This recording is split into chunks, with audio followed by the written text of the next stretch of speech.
It's your boy, That's No Moon from Doombringer, and you're listening to the Escape Pod cast. This show was recorded in front of a live studio audience, and why did the angry Jedi cross the road? To get to the dark side. Oh dear. Nev, Paul, it's going to be a frosty reception out here on Hoth this week. I tell you what, meet me in orbit. Get me out of here. One is a Grand Arena specialist from the UK. The other is a territory battle tactician from the US. Together, there are no signs of intelligent life on board. With both having played this game since launch, the one thing we are sure of is that you will be entertained. The Escape Pod Cast, a service of the Escape Pod Castaways. A weekly podcast about the mobile game Star Wars Galaxy of Heroes. Live from the network studios of Yavin 4, here are your hosts, Neil Andrew Eyre and Paul Anthony. Coming up on this week's edition of the Escape Pod Cast. Paul, why are you asking me to let you do a eulogy? I think you're gonna like it, may I? Do I have a choice? No, not really. Fine. Dearly beloved, we are gathered here today to celebrate the death of Squad Arena Shard Mafias. The politics of shards are laid to rest, and may those who love to snipe other players, and may those who spend crystals to deny other players better rewards be cast into the fires of eternal damnation. Dude, harsh. What? You can still have ship arena mafias. I mean, that's where the real pay to win has always been, right? Change my mind. You may have a point. This is a pre-recorded episode because Neil's moving. But don't think we don't have some details from behind the scenes. I talked to Crumb to make sure we had all our ducks in a row so we can talk about this from an educated point of view. Then I'm definitely going to defer to you on this one, Neil. Then in our incoming transmission, we talked to Ringer of Tactical Advantage. Ah, yes, more Gac for the Gac gods. Then we will, if we have time, Patreon's Choice, after also talking about Darth Talon as well. But there is always time for the finale of Hellion the Noob. All this, and, well, since it's not live, we can't do breaking news until after you go live, Paul. Well, that's true, but I'm not going to break in and do anything live because we're going to discuss it all this week and next week. Ladies and gentlemen, welcome to the Escape Pod Cast. The Escape Pod Cast News. Ladies and gentlemen, welcome into this week's edition of the Escape Podcast. I am Paul Anthony, and as always, I am joined by my hetero life partner, Neil Andrew Eyre, also known as the Nev. Nev, how are you this week, if we even have to guess? Oh, I'm as giddy as I'm as giddy as a kid on Christmas Eve. I want to open my presents, but I don't get to open my presents tomorrow. I have to wait until the 13th of December to open my presents. So yes, a lot of excitement at the moment. The 13th of December today. So the 13th of December, that's the day before Starkiller comes out. Coincidence? I think not. No, coincidence? I think not. No, I think not. I think it's anybody that wants Starkiller is going to be able to get Starkiller. It's going to be expensive, but you can get it before the start of GAC, and I think it's going to happen. It's going to happen. Yeah, you mark my words. Somebody that owned a Starkiller, someone that owned a Starkiller and got it before the start of GAC will be in the top 10 in the world. They're going to be banned by the end of the year. They won't have Starkiller until the next time, until the next week. Yeah, Starkiller comes out on the 14th. So join period on the 13th. Exactly, but you've got 24 hours to join, so it goes over into the 14th. Oh man, if somebody unlocks Starkiller and gears him up. Yeah, that's what I'm talking about. They are dropping Starkiller, right? And starting and having the lock-in for GA for the next GAC, I suspect that the lock-in will come shortly after the availability of Starkiller. So the Krakens will take their legends to Relic 5, get their Starkiller, go ham on the Starkiller. And what I'm saying is the owner of a Starkiller probably already owns everything else. Yeah. So they're trying to give themselves the biggest advantage known to all of SWGoH in order to be in the top 10 best in the world, because it's one ladder now. It's not multiple ladders. It's one ladder. So we will have a single individual best SWGoH person in the world. Yeah. So we did mention breaking news probably won't happen in the intro, but breaking news happened just before we pre-recorded this on Tuesday. Neil, let's talk about the Omicrons. Omicrons. Yes, we had Omicrons released today. Yep, and apparently the beta leaker. I'm not quite so sure that it wasn't CG themselves just trying to gauge the community. No, I think that whoever it was that leaked the information, when they get outed, they're going to get torched, because the beta testers. Beta testers are under NDA. Obviously, the person that made the post isn't under an NDA, but he's just screwed someone that is under an NDA. Well, here's the thing. The last time stuff like this got leaked, CG went into a hole for a long time. Yeah. So we should be a little bit miffed at this person. Yeah, the thing is, with all of the news and all of the information dropping, it's the last thing on people's minds.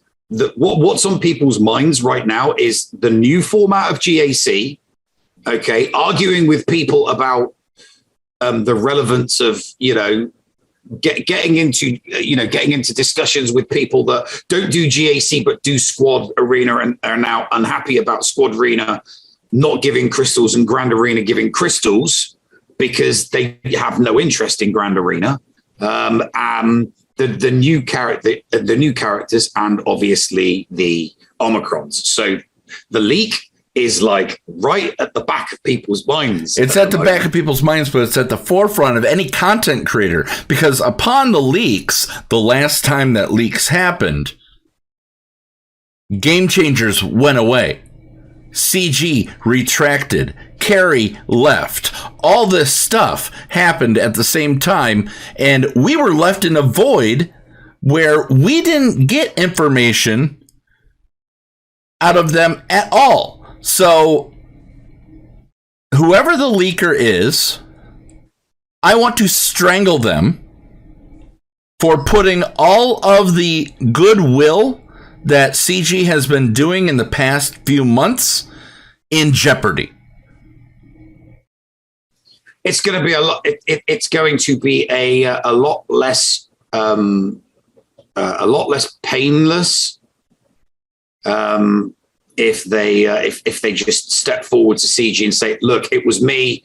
I told my friend. I'm dumb. I'm stupid. I shouldn't have. I'm terribly sorry for breaching my non-disclosure agreement. I trusted someone who I thought I could." And they stabbed me in the back and posted the information up. So all he can do now is throw themselves. All that person can do is throw themselves at CG's mercy and hope that they'll be off. They'll be off as a beta tester. But the animosity, there'll be no animosity, and there'll be no witch hunt. Yeah. So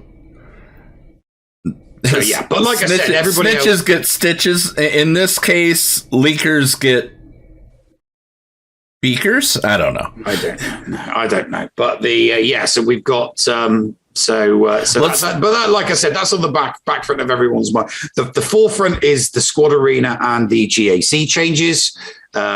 Second is Darth Talon And third is the Omicrons. Yeah. Without a doubt. It's all that people have been talking about the last hour is Omicrons. So we'll talk about the Omicrons right now. Then we'll get into the GAC changes. And then after in the fourth segment, as we mentioned in the open, we'll then talk about Darth Talon. And if anybody does any sort of Patreon's choice questions, we'll get to them at that point. So let's start with the one that wasn't supposedly, leaked here, or well, supposedly is a wrong word, but Zam will now Zam's is for Grand Arena. Zam instead gains 60% increases to her offense, max health, and max protection, and 5% speed for each other bounty hunter ally. And then bounty hunter allies gain 20% of Zam's current offense, max protection, max health, and speed until the first time she's defeated. So once you take out Zam and those, the thermal detonators that won't go away, which it seems to be with Chief Nebit's Omicron, that thermal detonators are going to become the new fad. Possibly. I just think she makes a bounty hunter squad like so much faster. It's like an extra 80 speed just by putting her in. Yeah, and then they gain, which is nuts. Then they gain 20% of her current speed until she's defeated. So if she gets sped up, other bounty hunters will get sped up. So it's whatever her current one is. So she gains and then the 20%. Yeah. I mean, here's the thing. That I look at. I mean, she's good. I look at hers in two different ways. She makes a second bounty hunter team impressive. She does. Everybody can do one really, really awesome, solid bounty hunter team, but only a handful of people can do two really, really awesome, solid bounty hunter teams. She can turn some, she will turn some. Think with Greedo and Dengar. Yeah, putting them in there. I don't think people would be. People might be prepared to sacrifice the new Dooku Django team, forego that team, taking out Django and putting him back with bounty hunters, because Boba, the offensive capabilities of certain bounty hunters is just going to go nuts, just bonkers, absolutely nuts. So yeah, her coming in is going to create two. It's going to allow a lot of rosters to have two bounty hunter teams. I'm contemplating her going for it. I mean, we're in this wonderful position where we're spoiled for choice at the moment on Omicrons. We really, really are. Yeah. So, there's the Zam Wessel one. Also, Grand Arena is Qui-Gon Jinn. Yeah. This one is just off the hook bonkers. Qui-Gas Jinn, if you will, now. Qui-Gas Jinn, yeah. Yeah, Jedi allies gain offense equal to 30 times their speed. Yeah. That's a lot of extra flat offense. Doubled while they have foresight. Mm-hmm. At the start of battle, if there's no galactic legends and all allies are Jedi allies cannot be defeated if Qui-Gon Jinn is active. Once again, Qui-Gas Jinn. Mm-hmm. Qui-Gas Jinn can't gain damage immunity or stealth, and he can't be revived. Understandable. When he's defeated, though, he turns into fives. All Jedi allies gain 100% health and protection, and then gain 400% of Qui-Gas Jinn's offense. Yeah. 400%. So that Omicron right there. People are like, oh, Jedis are really, really valuable. So they're going with the bounty hunter as opposed to going for Qui-Gon Jinn. And I'm just thinking to myself, so hang on a minute. You take Jedi Consular, right? You take Eighth Koth. Luminara. You take the 4 trashiest Jedis in the entire universe and you load them up to their eyeballs with offense. Simple as that, because they don't need speed because of Qui-Gon Jinn. They don't need any speed whatsoever because they are going to get a flat rate boost based off speed. Plus, it's going to make, and then you kind of hope that they take out Qui-Gon Jinn, because then for an additional 2 turns, that over the top offense that's already buffed goes into overdrive. They only get 30 plus 30 speed,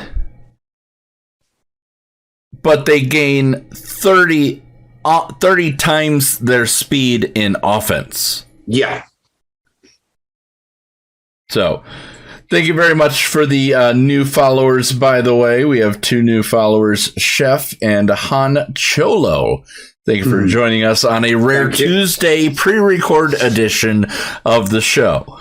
But I do believe not a lot of people have those only whales and krakens have those trash characters relict. So they're the people that are, again, it's something again that is going to make whale and kraken rosters even tougher. Qui-Gon Jinn and their 4 trashiest Jedi with offense mods thrown on the back or used as a cleanup. It's everything that we're getting at the moment is just going to make a whale or kraken's account even more bonkers than it is, and it's going to solidify their position at the top. I'm not saying it's all being done for them. I'm just saying that all of this dropping just before GAC, the way that they've changed it, is extremely fortuitous for people with a GP over 9.5 million. Think of him with Jedi Knight Anakin. That Omicron with Jedi Knight Anakin as one of the characters. You kill Qui-Gon Jinn, and the offense amount that Jedi Knight Anakin gains. Yeah. No, I get that. It's the you win, no, I win button. Yeah, no, I can 100% understand that. I mean, you could go. I mean, if you've got everything, you would put Qui-Gon with you would put Qui-Gon with 4 trash Jedi. If you're not, I mean, you could go the complete other direction, and put Qui-Gon Jinn in with JKL. Well, it's his leader. It's his leader ability, so you can't put him in. What? No, I'm not talking about putting him in. I'm talking about putting him in the leader slot. Oh, okay. Put him in the leader slot with JKL and GMY and Hoda and just put 4 of your best Jedi underneath him, and it just becomes unstoppable. Can you imagine the bonuses that JKL would get? All of this is just crazy. It's nuts. Chef also says Ahsoka Tano as well. You are quite correct, Chef. Yeah, absolutely. I mean, think about it. You could replace Padme, for God's sakes, with take your standard Padme team, right? It's all Jedi anyway, because it's JKA. It's Ahsoka. And then you have Padme for your General Kenobi team.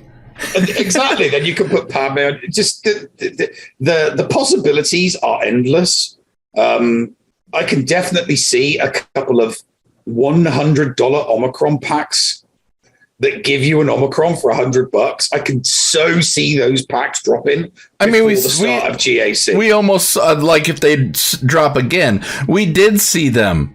I think they were $29.99 a pop.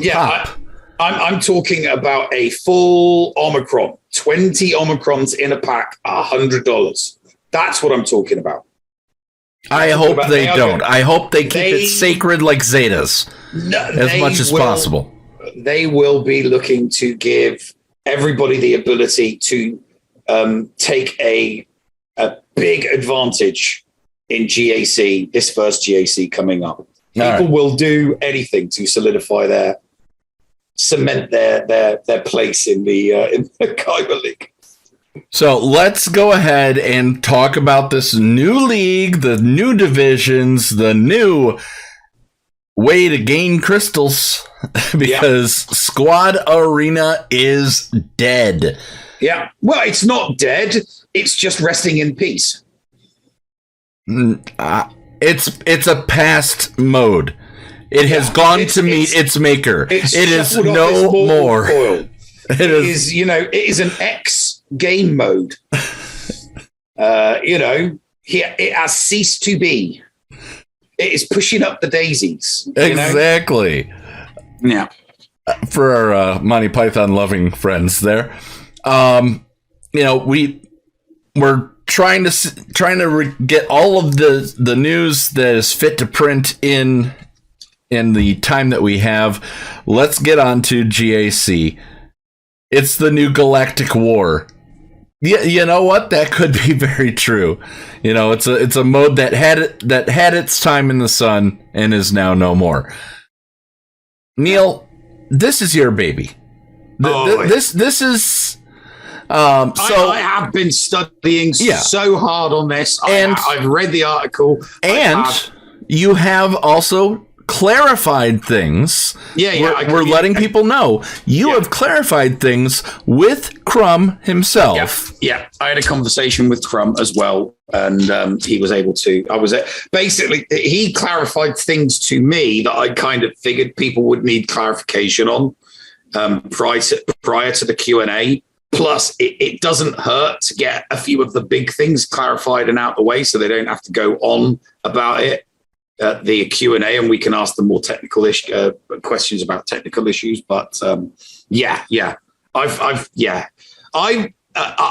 put down a lot of the constructive and unconstructive criticism made about the changes to GAC down to people not doing their due diligence, people not read through it. If you don't understand it, read through it again. Yes, you must attribute blame to the author as a result, due to the fact that you're having to read it again in order to understand. I had to read it twice before I understood it. Simple as that. So that's on the author. That is fair enough. That's a legitimate criticism.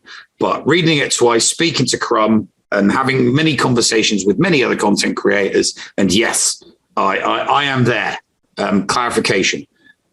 Yep. So we're not going to exactly comb over everything here, but we're going to touch on the highlights of the post. First off, the TLDR. We're going to give you the TLDR. We're going to give you the TLDR. They're changing. Crystal rewards will move from Squad Arena to Grand Arena, because they want to reward roster building, not team, spending on a single team building. Not meta building, yeah. Yeah. Matchmaking was the first thing that they did.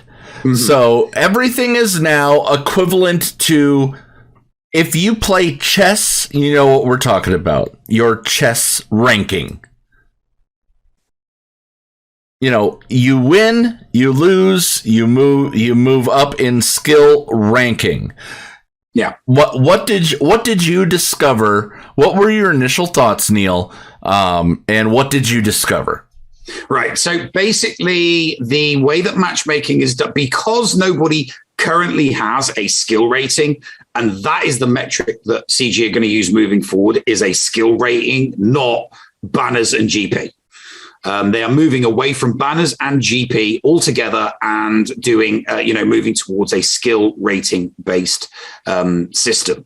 The matchmaking, is no longer going to take into consideration a person's overall GP and their top 80. It's purely on their skill rating and their win-lose record, which does not get refreshed ever. That sticks with you. Your record will stick with you. As soon as GAC starts, your win-loss record starts again from scratch, and your skill rating starts again from scratch. And as you can imagine, Nobody has a win-loss record.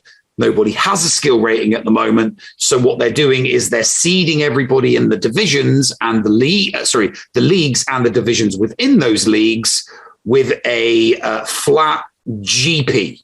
So if you have X amount of GP, you will start in Kyber Division 3. If you have Y amount of GP, you will start in Chromium Division 4, and so on and so forth. So the seeding, the initial start, will be based off your GP, but after every week, you will accumulate a skill rating based on how you fight, who you fight, not based on any banners scored, but it's going to be how well you did against your opponent, or how poorly you did it against your opponent. At the end of week, skill ratings get refreshed.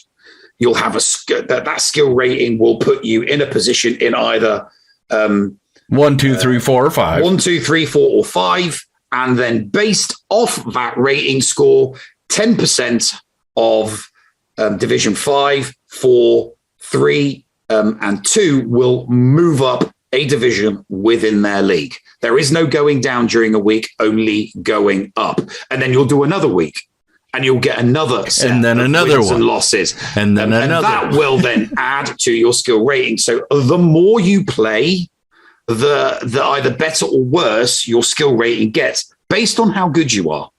It really, really does matter on how good you are. And like a fine wine, with age, it will only appreciate.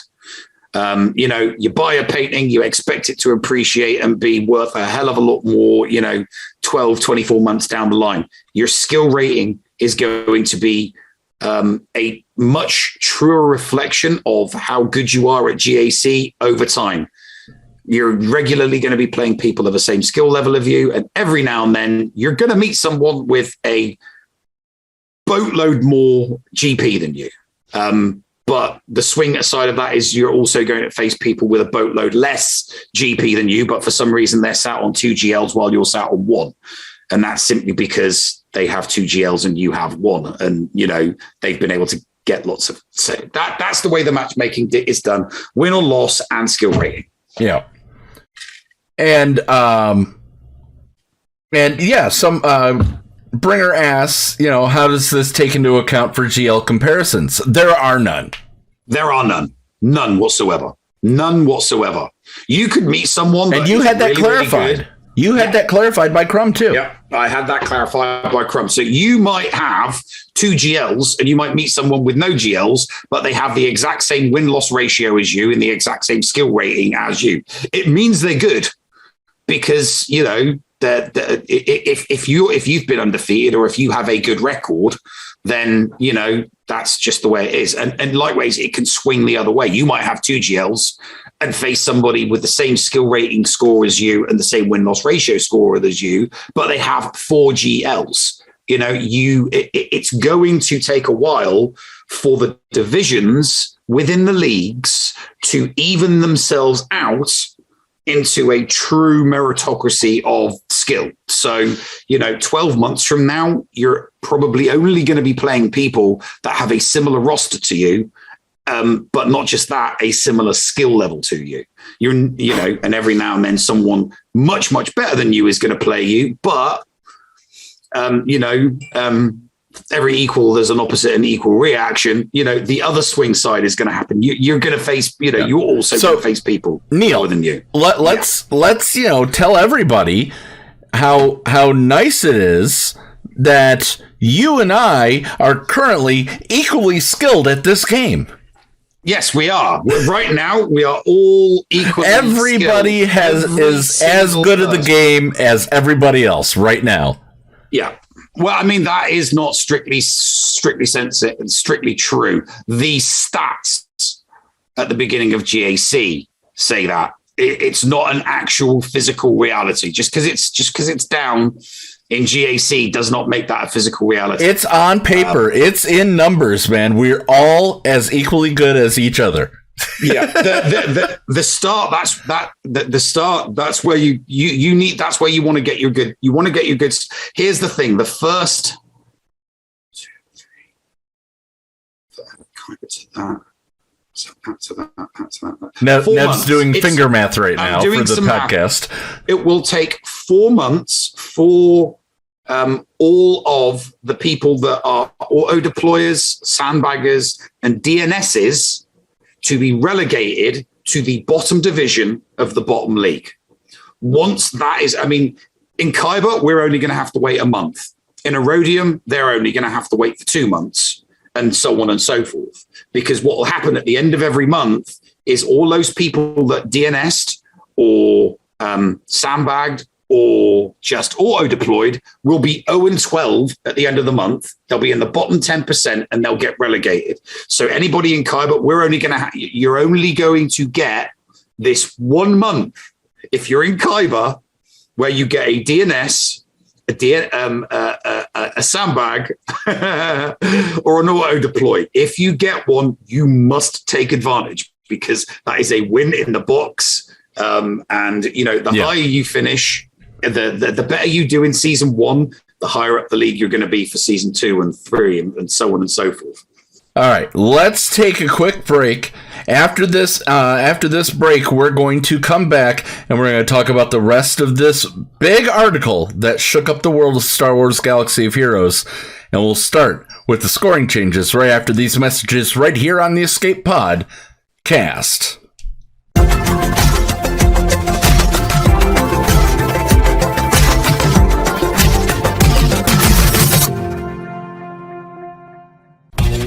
Hotbot in Hot Utils is one of the most comprehensive tools for Star Wars Galaxy of Heroes.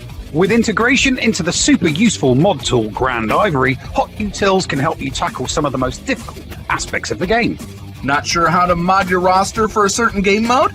Use one of the many filters that automatically assigns the right mods to the right character in accordance with your guild needs. Now with additional features that can assist you and your guild officers in territory battles and territory wars, Hot Utils is an amazing value. And don't forget the useful tools for yourself in Grand Arena, like the in-depth and customizable compare feature. Got multiple accounts like Neil, but not the time to remod them all? With this one-stop utility, you can switch between your alts and never miss a mod upgrade or a mod switch before locking into GAC or territory wars. Starting at just $5 a month, you don't want to miss out on these great tools. Hot Utils is the new official remodding service for the Escape Pod cast. Visit hotutils.com to learn more. That's HOTUTILS.com. And go ahead and spice up your Galaxy of Heroes experience. Podawans, be sure to support the shows brought to you on the Escape Podcast Twitch and YouTube channel by becoming a Patreon. For as little as $2 a month, you can support us and get a little extra for yourself. With tiered rewards including access to Shitty Bill's Arena Tracking Bot, after-show access, inclusion in the GA Center leaderboards, behind-the-scenes access, and much more. There is something for everyone on our Discord server. Head on over to Patreon, that is patreon.com/The Escape Pod, and sign up today. Thank you for supporting and listening to the Escape Podcast. We want you. Join the GAC Chain Gang today. This is the commander of the 506 Procrastination Battalion and the leader of the GAC Chain Gang. I am sending out a call to action for any SWGoH content creators on Twitch who would be willing to broadcast their GAC attack rounds alongside some of our best, including Mr. Jigabachi, Dr. Zeppers, Rico 1982, and the Bounty Honeys. What is the Chain Gang, you ask? We are an amazing group of content creators who are dedicated on streaming the Grand Arena Championship attack rounds on Twitch. The idea is to provide continuous content back-to-back from one streamer to the next and allow the viewers to enjoy more SWGoH content, as well as enjoy the variety of streamers that are currently present in the group. If you are interested in joining the Chain Gang, please reach out to myself on Discord at AndyB's #7465, or you can send us a message on our Twitter page at ChainGAC. Join us today. We have your back. The Escape Pod cast. And welcome back, ladies and gents. We had a little break there. Obviously, we're pre-recorded, so it's all, smoke and mirrors and magic. But yeah, so what were we talking about? We were still talking about. We're talking about the state of the galaxy of September. I mean November, that shook the world. The new Grand Arena Squad Arena Mafias are no more. Look for your local ship fleet mafia. For consolation. So scoring changes. As part of these changes, they'll be adjusting how scoring works in Grand Arena. Yeah. The first attack awarded to each player only once per round. So once you finally attack, you get 10 points. The offensive win and the wins on attempts 3, 10, and 0 are still the same. You get 1 per surviving character, 1 with full health, 1 with full protection, and 4 per empty character slot. None of that changes except for the first attack. But now, if you defeat an opponent during the match, if you defeat a character, you get a point. The conquered territory base score is still 120. The conquered territory per defensive slot in the territory is still 30. But anytime when you go in to set your defense, you get nothing. Good day, sir. Yeah. Yeah, the scoring the changes to scoring is basically it's CG's function of getting rid of people from GAC while still having them in GAC. It is to stop auto deploys, sandbagging, and there's a third thing as well, but it slips my mind. Yeah. You need to have attacked once per round to get round rewards. You need to have attacked twice during the week in order to get the event rewards. In order to get season rewards, you must have attacked twice as well. So you can get 1 week's worth of rewards, but anything else, if you don't do anything, once again, you get nothing. I award you 0 points, and may God have mercy upon your soul. So, that's good. Very, very good. Yeah. That's the way, that's just, the way, you like it? Yeah, that's just the way things are. Now, here's where everybody is up in arms, because crystals are gone from Squad Arena. Mm-hmm. Reward changes. You got some questions answered on this. I'm going to hand this off to you.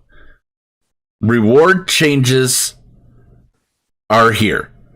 Yeah. All you. The reward changes. CG has wanted. They've made no bones about this. This has not been a secret. This has been this has been common knowledge for at least 3 years now.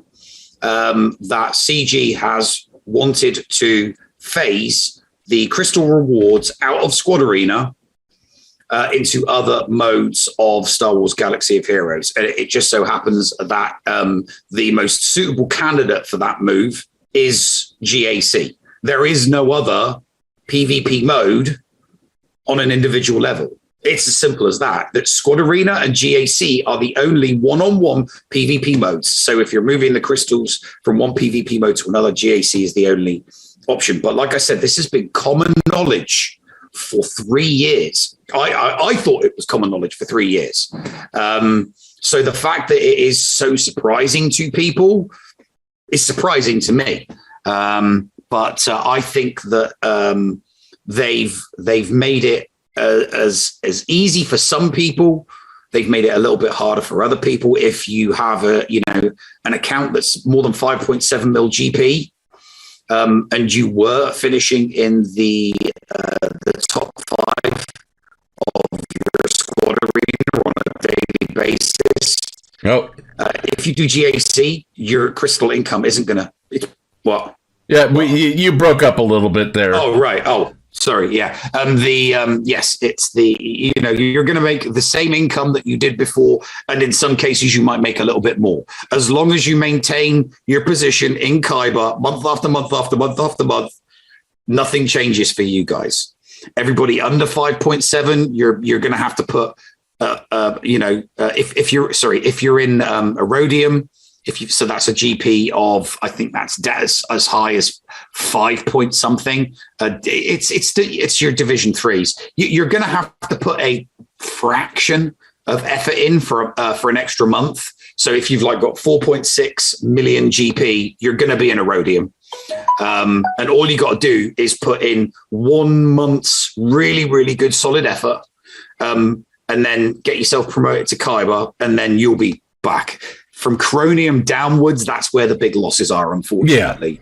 Yeah. And if you're good and you have a decent roster, even at between 3 and 4 million, I know people between 3 and 4 million that have 2 GLs and Executor. If you have 2 GLs and an Executor, it really doesn't matter if you're fighting someone 2 or even 3 mil GP higher than you that only has 1 GL and no Executor. It's that simple, So there are ways for people in Cronium and Bronzium. It's just going to take, you just got to give it a little bit of time and put the effort into GAC. And I understand that there are people that don't want to do that, and that's fine. But don't take, you've got to understand that you guys, unfortunately, are in a minority. That doesn't make your outrage any less valid. You're going to be outraged because you don't like the game mode. But like I said, this is something that I've known, and a lot of people have known CG have wanted to do for 3 years. It's been coming a long time, and it's just finally happened. That's all.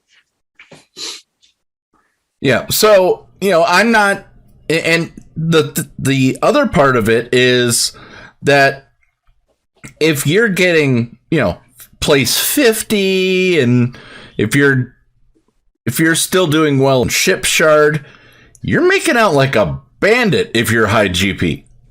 Mm-hmm.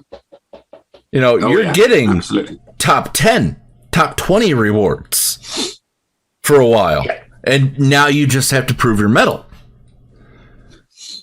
All you need to remember, and all you need to think about is, needing the, just think middle, right? If you want to do, here's the thing, you can just like, some people do the bare minimum in Squad Arena and finish top 50. You can do the same with Grand Arena Championships. Okay. So here's another question real quick. Kate Gaming asks, did they say if we would be auto signed up for Grand Arena Championship? No, I didn't ask about, it wasn't something I asked. I was only chatting to Crumb for about an hour. And it was mainly about some technical issues within, once it's up and running. I didn't speak to him about auto signs, or I didn't really talk to him about any QOL stuff like a join unjoin button and stuff. I didn't really talk to him about QOL stuff. It was more technical ins and outs, and just getting clarification on a few things like promotions and relegations and the metrics that are measured to do matchmaking, and the reasons for the points, the banner points, in order to remove as many auto deployers as possible. So that was the stuff that I talked about. So there you go, Kate. No, don't know anything about that, unfortunately. Yeah.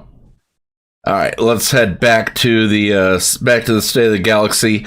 Per round prizing, a win, nothing's changed. 350 championship tokens for a win, 125 for a loss. The end of event prizing is, it's been generally upgraded in their words. In addition to its prior rewards, end of event pricing now includes crystals, as well as a significant portion of the prior promotion and end of season rewards. All the pricing is the same across all leagues and divisions. Players who were in previously lower brackets should see additional prizes, particularly gear, from the prize type. So, I don't see any Omicrons in here. But depending on how you do, 3 Zetas and 4 Omegas, 2 ability mat Mark 3s, slicing material, guild event 1 tokens. So you're getting a good chunk. End of season prize. I thought that they might have. I genuinely thought that they might have put in. I thought they might have put in R8 and R9. It would have been nice as a prize. It's just, and I'm not suggesting that, I'm not suggesting for a second that it be just easy. 1,000 and up. So if you're in the top 1,000, you get some R8, and if you're in the top 100, you get some R8 and some R9. Really, really make people at the top want to play it. Because that's where all the, yes, there will be action in the lower divisions, but Kyber Division 1 is going to be where all the heavy, action really, really is. People that we know that have those 9.5 plus accounts that are going to be the tip of the spear, Loki. So just pick, it's going to be good. It is going to be very, very interesting. If you are in the bottom of Kyber, at the end of the season, you'll get 1,820 crystals. If you're in the top, you'll get 2,500 crystals. That's not a big difference. I mean, it's a few good refreshes for the day, but it's not a gigantic difference. There's not a disparity, if you will. But I mean, if you are honestly top 50 of Kyber, of the Kyber League, then by all means, you're right there. We also gained some additional followers since we last thanked everybody. Navju Jokum, Amoltar, and Tango. Thank you very, very much for your follow of the channel. We're pre-recording today. You'll see this again on Friday, but with all the bells and whistles and all that stuff. Yeah, just noticed something in chat from Decommission. Would seeding after every month of GAC help with GL issues? There technically is a seeding every month, but it's not on. But the seeding is then done based on your skill, the skill metric. So whatever your whatever your skill rating is at the end of the month, that everybody that's in your league, it will be the best skill rating at the top, and then all the way at the bottom in descending order. And then you'll get your Division 1, 2, 3, 4, and 5 splits. Obviously, that'll occur after the 10% swap, because obviously 10% at the bottom of Kyber, the worst 10% skill rating, drops down a league to Erodium, and the best 10 come up, and then obviously everybody then gets put in order.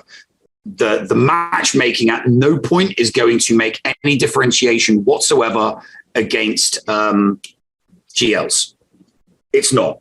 It's going to be based on skill. Like there's going to be a lot of shenanigans initially during the first couple of months, because it's going to take a time for everyone's wailing and moaning and gnashing of teeth. Yeah. In order to truly appreciate the meritocracy that this new GAC is going to create, we've got to give it time. The best will float to the top, and the not so skillful will float to the bottom, and everybody else will be at different levels between the two. But it is genuinely going to be a curve. You are going to see a straight curve at the beginning of every single month, and your matchmate, who you get matched against is going to be based on, it's still going to be in your division. So if you're in Division 5, your 3 opponents are all going to be Kyber Division 5. Okay, so you're not going to have to face somebody from Kyber Division 1 if you're in Kyber Division 5. That's not how it works. So it's still a niche group, but then if you get promoted then to Division 4 for the next week, then you'll only play people in that division. Yeah. So it means that it is increasingly less likely that you play the same people over and over and over again, because that was when matchmaking was top 80 in GP. Yeah. GP's got nothing to do with it. Roster size has got nothing to do with it whatsoever. And League also dictates to what you place down. Doesn't matter your GP now. If you're in Kyber, you're placing 2 in fleet, 4 on each in front, and 3 on bottom back. If you're in Erodium, 2 in fleet, 3 all over. Chromium, you're putting 3 on top, 2 fleets in back, and doubles on the bottom. I'd hate to see somebody with a gigantic GP in Bronzium. They place we will see it. I know, but 1 fleet, 2 in front, or 2 on top, 2 on bottom, 1 in back. This is going to help if you start sinking, because you keep getting this terrible, you get this terrible luck. Eventually, you're going to run out of spots for people to hide GLs. And you'll make your way forward from there. In 3v3, it's 2 555 for Kyber. In Erodium, it's 2 445 in Erodium. Chromium 2 334. So you're still getting, it's as your skill decreases, what's expected of you decreases. Yeah, it gets easier. But like I said, if anybody's got 9.5, you're not going to see them in, with a 9 million account that just joins and auto deploys, right, is going to find themselves, right, 4 months from now in Carbonite getting nothing, right? And if they're a Kraken and don't need the crystal income from Squad Arena, that's fine. It really, really doesn't matter. But you're losing out on hundreds and hundreds and hundreds of crystals. We did talk about how funny it would be that if you ended up in the bottom 10 of Carbonite, you became frozen in Carbonite and the mode was disabled. You get nothing. But we did joke about that. We thought it was a great idea, but CG probably wouldn't go for that. Here's the thing, and I'm just going to put this out there. The GP for Division 5 of Carbonite is less than 1 million. It's less than 600,000. So somebody just hitting level 85 before they hit that 600,000 mark with their squad could potentially see a 9 million GP account. And you get to say you beat a 9 million GP account because you only have to attack. You don't even have to defeat an auto deploy that doesn't fight back, because once you get those 10 banners, you win. And you can say as a 600,000 GP account that you beat a 9 million GP account. Simply by attacking them and losing. By this time next month, by the time that or not next month, next week, Christy, my wife, who started an account just because she wanted to play Grand Arena as part of her payoff for the Bounty Honeys charity stream, she's finally going to hit 85. She's going to start Grand Arena with this new Grand Arena mode. She hasn't even seen it otherwise. So she will she be 85 by the start of the the first one though? Right. Okay. Yes. You see, what I really, really, really want is for somebody. Tell me what you want, what you really, really want. What I really, really want is somebody out there to have a alt account that they haven't done squat to, that's around 600,000 GP and level 85. And what I want you to do is get in touch with me, because I don't want you doing anything to that account. I want that account to remain exactly where it is. So in 4 months' time, we can see some of the teams that are auto-deployed at the bottom and we can have some fun with that. We can do a little bit of experimenting if you've got one. I need to know one. So there you go. Yeah, and by the way, she's doing this account without looking up any guides. She's just doing this the way she wants to do it. So, all right, let's, while we still have time in this second segment before we talk to Ringer from Tactical Advantage, for those who are also fans of the show that we talked about earlier, GA Center, what are some of the changes that you're bringing to the table? You don't have to give us all of it. You don't have to tell us who's coming out of retirement. Me. But what are you looking forward to with the new GAC format for GA Center?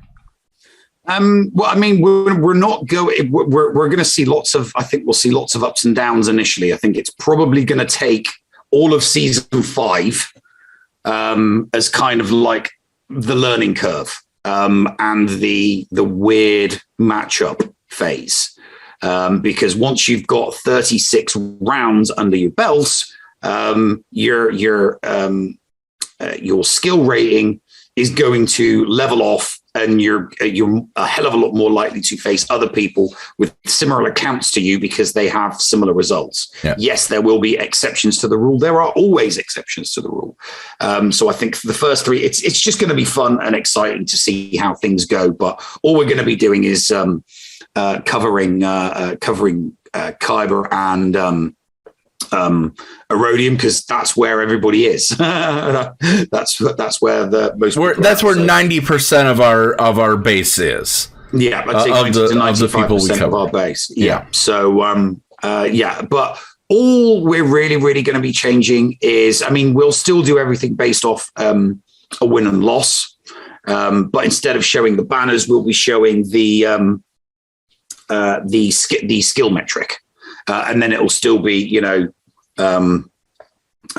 battles won, battles lost, and defensive holds. So the tie break as of such is going to be settled by something else. We won't tell what it is yet. It's all very, very loose at the moment. We'll have all of these details tied down by Tuesday of next week.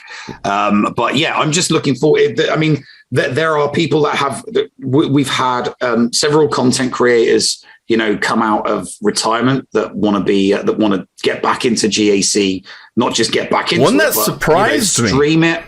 One that really surprised me. Stream it and play it. So you've got the likes of Mr. Jigabachi is returning. Good old Maurice is returning. Nooch is returning. I don't know if it's going to be Nooch or if it's going to be Star Wars Dad. It'll be Star Wars Dad. Nooch is returning.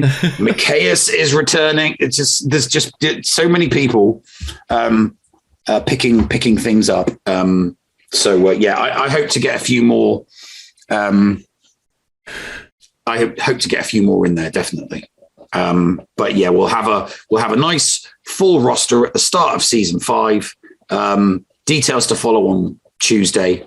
But yeah, really, really looking forward to it. That's what the fact that I asked for Crumb's time purely because I wanted to ask him technical questions with regards to how I was going to move the show. So I had a bunch of questions. And right at the end, he's like, "Oh, the new metric's going to be this skill rating, not banners." So yeah. So all of you people out there like me that were, just one GAC away from 1 million lifetime banners, unfortunately, you're never going to achieve 1 million lifetime banners. No, you're never going to get it. At the end of every round, the banners get erased. Nothing gets carried forward, and the banners don't get recorded. You can record it if you want, but I mean, why would you if all you did was score 10 banners? Because let's not forget, you ain't getting anything for defense. So yeah, that's the way it is. But yeah, really, really looking forward to it. It's going to be a fun season, brand spanking new. Really, really looking forward to it, covering it for the first time. And yeah, it'll be fun. It's going to be good. It's going to feel like a real esport. All right. So we're going to take a break. On the other side of this break, we'll be talking to Ringer about a charity event he is holding that's kind of following the footsteps of Creator Cup 2. And we've already pre-recorded it, so do enjoy that. Sorry for the, if you're watching it live, to watch people talk synced up with the cameras. If that doesn't happen, I'm sorry. We'll figure it out another time. Let's just say my food phobic self threw down a gauntlet to see if we can get them to hit their milestones. You don't want to miss that. But coming up first is story time with Uncle Thad and the reveal of Darth Talon, which we'll be talking about on the bridge right after these messages right here on the Escape Pod Cast.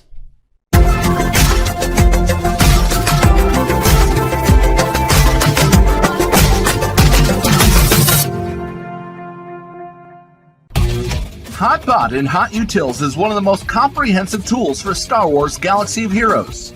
With integration into the super useful mod tool Grand Ivory, Hot Utils can help you tackle some of the most difficult aspects of the game. Not sure how to mod your roster for a certain game mode? Use one of the many filters that automatically assigns the right mods to the right character in accordance with your guild needs. Now with the digital features that can assist you and your guild officers in territory battles and territory wars, Hot Utils is an amazing value. And don't forget the useful tools for yourself in Grand Arena, like the in-depth and customizable compare feature. Got multiple accounts like Neil, but not the time to remod them all?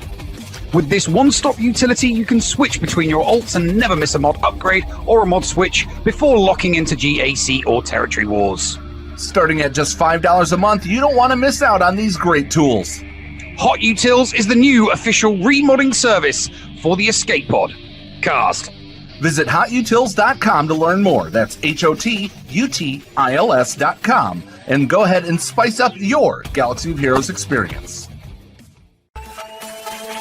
Podawans, be sure to support the shows brought to you on the Escape Podcast Twitch and YouTube channel by becoming a Patreon. For as little as $2 a month, you can support us and get a little extra for yourself. With tiered rewards including access to Shitty Bill's Arena tracking bot, after-show access, inclusion in the GA Center leaderboards, behind-the-scenes access, and much more. There is something for everyone on our Discord server. Head on over to Patreon, that is patreon.com/The Escape Pod, and sign up today. Thank you for supporting and listening to the Escape Podcast. Back to school. The Escape Pod, cast for kids. It's really cool. Hello there, Podawans, and welcome back to Storytime with Uncle Thad and the Escape Podcast for kids. It's been another explosive week on the holotables, and CG just released the next Star Wars Legends character coming to SWGoH, Darth Talon.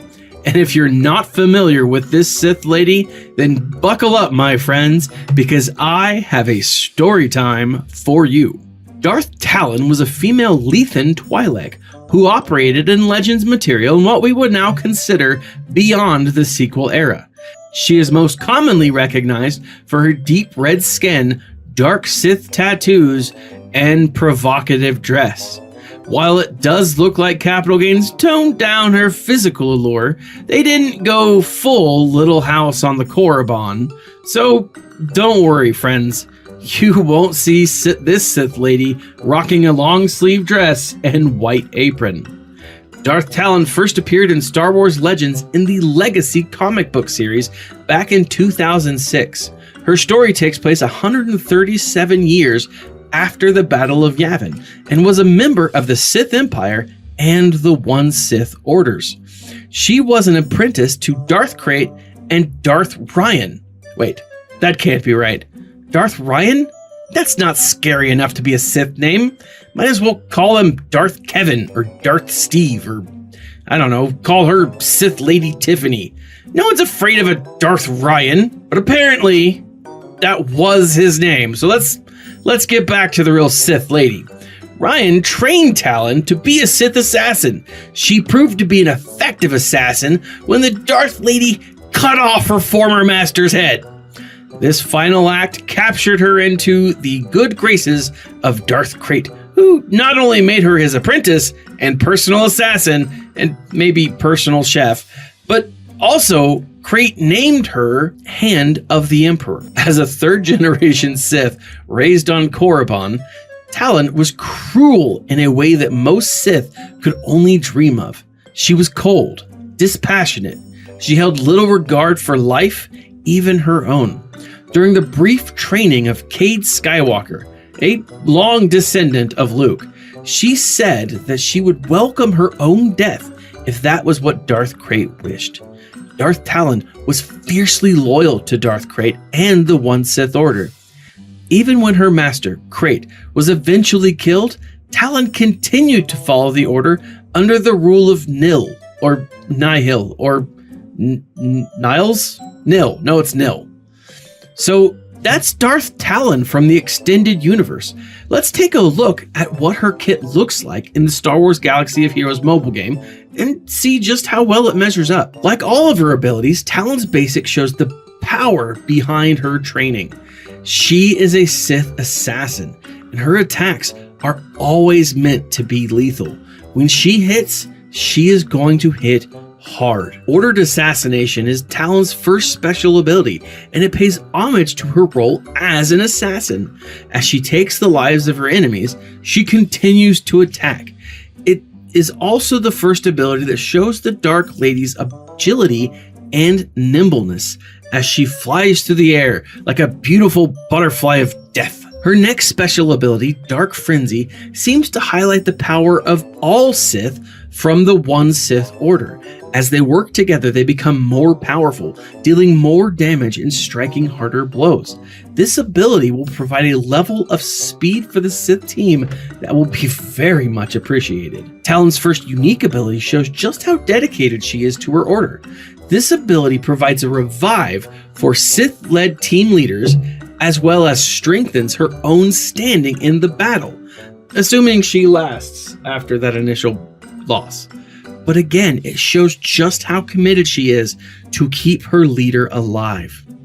Now, I don't know if it's just me, but I am of the opinion that Darth Talon is going to be an absolute beast in Grand Arena. Talon's final unique ability will be the one that is Omicron.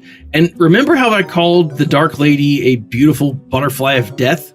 Well, this ability is the one that's Omicron, so it gives that death butterfly like a heavy dose of speed and meth and like energy drinks and just an utter disrespect for life. And when it is Omicron in GAC, watch out, because this red tatted up murder insect is going to absolutely decimate teams.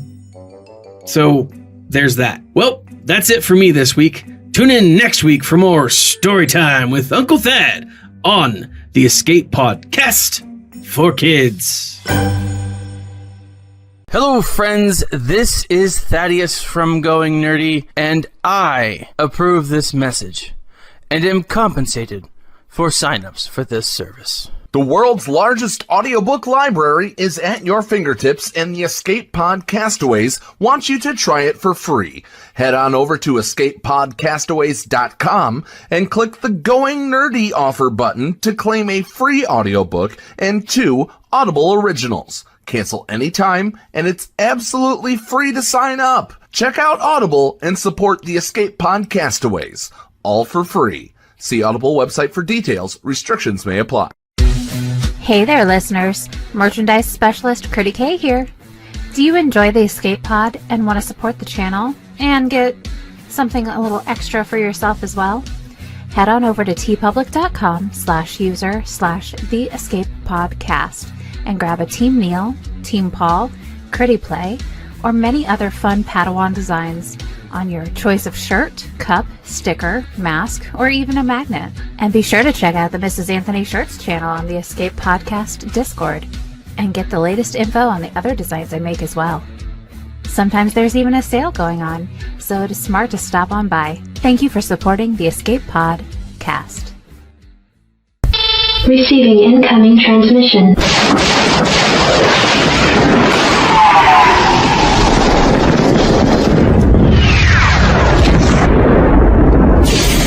Receiving incoming transmission.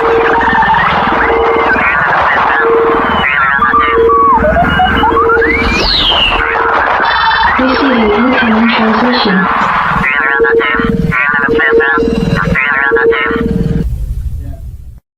Welcome back to the show, everybody. This week's incoming transmission is it's somebody that we've had on before, isn't it, Paul? Or is this a newbie? I'll let you make the introductions. Take it away, Mr. MC. I believe it's a newbie if I'm correct, but they are part of the battalion.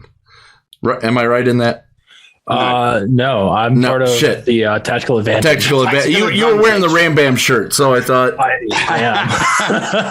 He's Tactical Advantage with, GAC Lab and. I know that, Neil, but with him wearing the Ram Bam shirt, he could be supporting the battalion in this case. But nonetheless. He is technically supporting the battalion because he's wearing the shirt. There you go. But they are part of Tactical Advantage, as Neil said, with GAC Lab.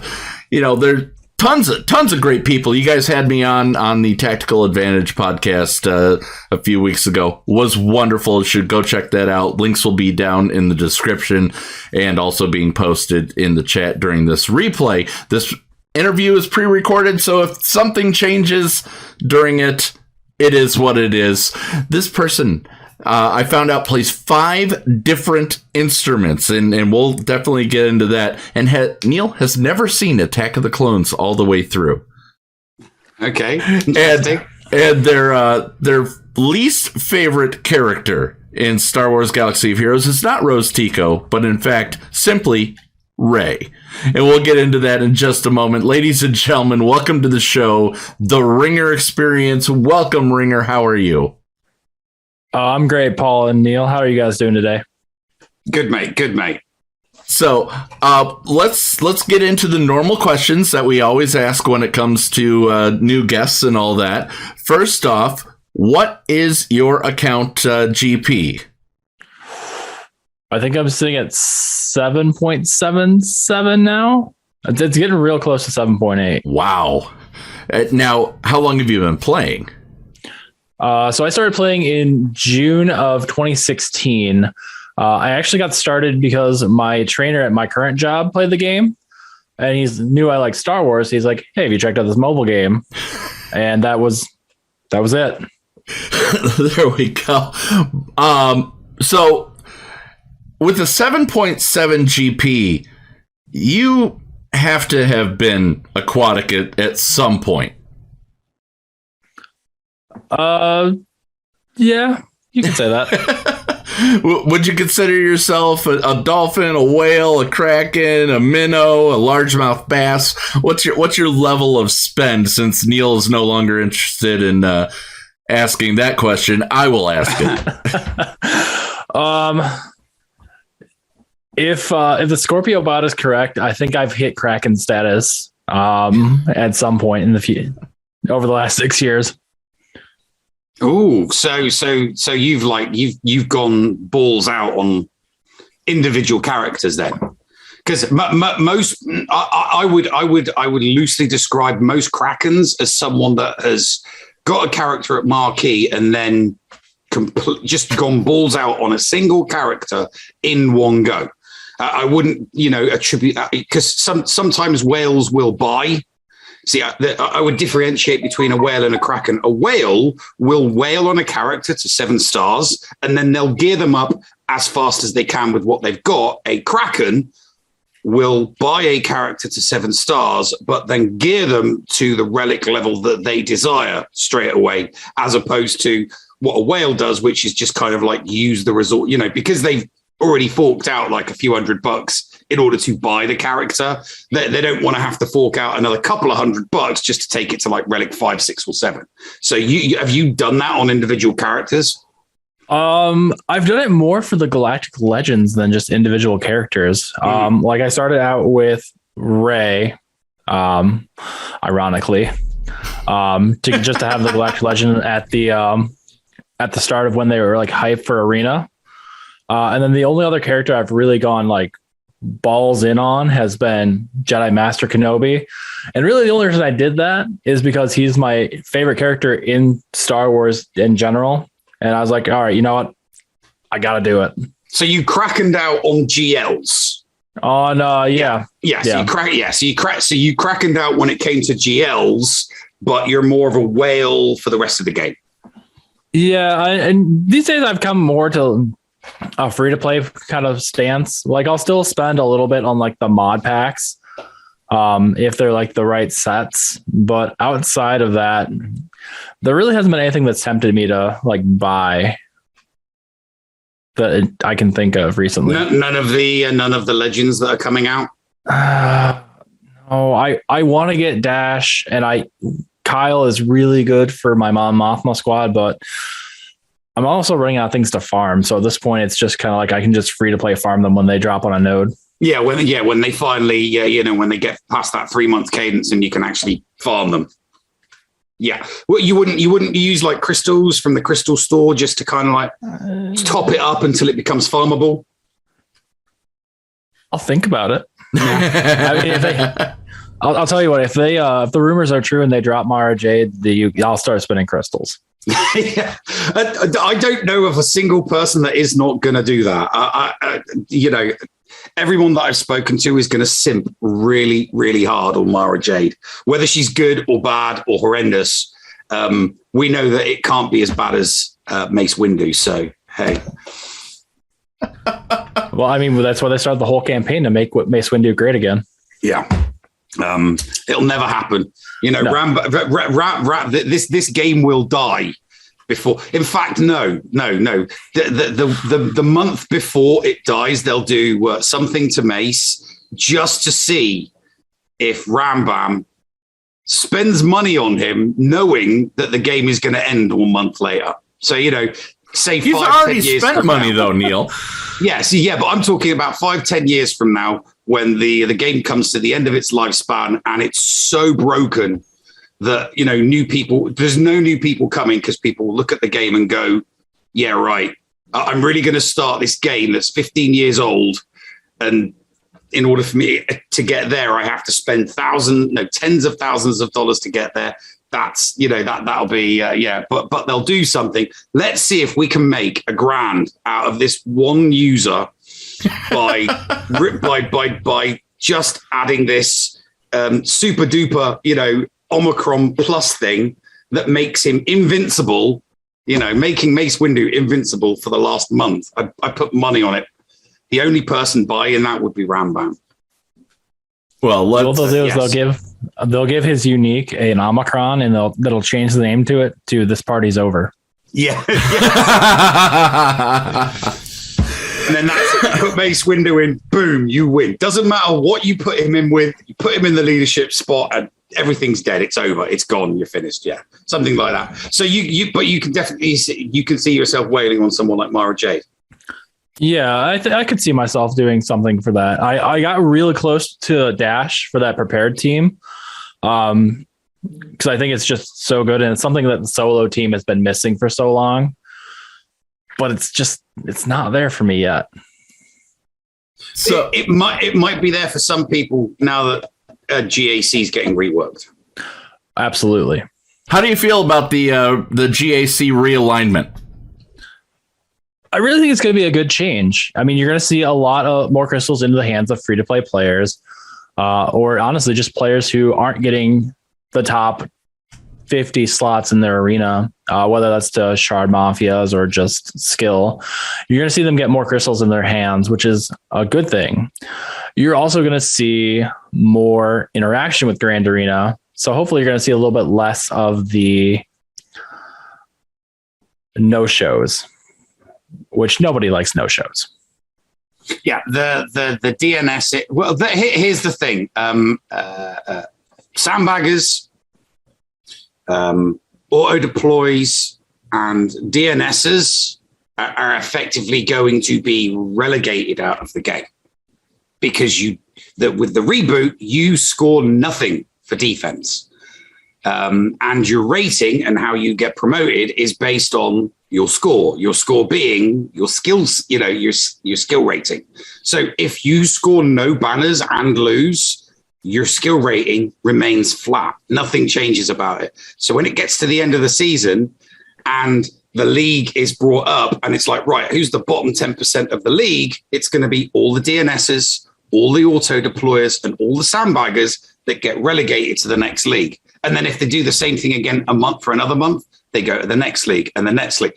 Basically, over a period of, specifically for the Kyber people, it doesn't really matter. You only have to deal with 1 month of it. It's the Erodium and all of the other leagues underneath. Because as those DNSs get relegated to the next league down, they're kind of going to get screwed over because they'll then have to deal with the sandbaggers, the auto deployers, and the DNSs that were in Kyber that are all of a sudden in theirs.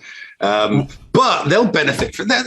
Everybody's going to benefit. Everybody's going to benefit from it. Now, there's talk of that a lot of content creators who do well are going to start seeing each other a little bit more often in Grand Arena. Is there anybody that you're wanting to match up with? I mean, are you wanting to see Tactical Advantage versus Tactical Advantage, or are there other people that you're wanting to get your hands on? Oh, I'm coming for you, Riki P, and don't you worry.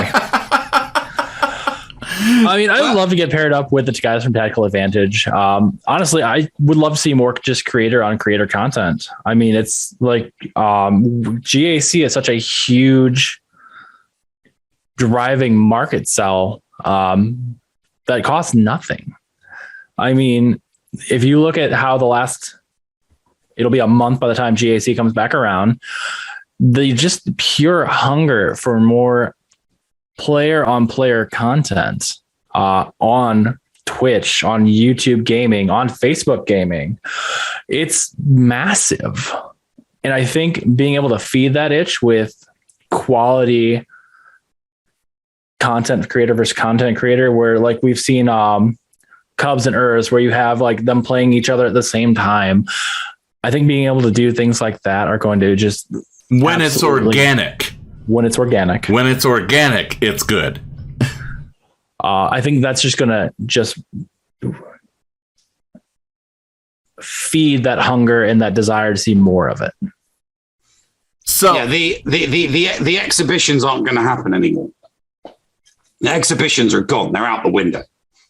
Would you, when there's a couple of thousand crystals on the line, literally a couple of thousand crystals on the line, are you just gonna say, oh yeah, sure, you can borrow my account so that you can fight this person and potentially lose me X amount, hundreds of crystals, because it's not just a loss of 400 crystals from the round, it's a loss of crystals from the result at the end as well. So here's the thing, the stats, here's the good thing. Whereas if you wanted to face somebody, you could, you could attempt to try and get a matchup with a content creator by following,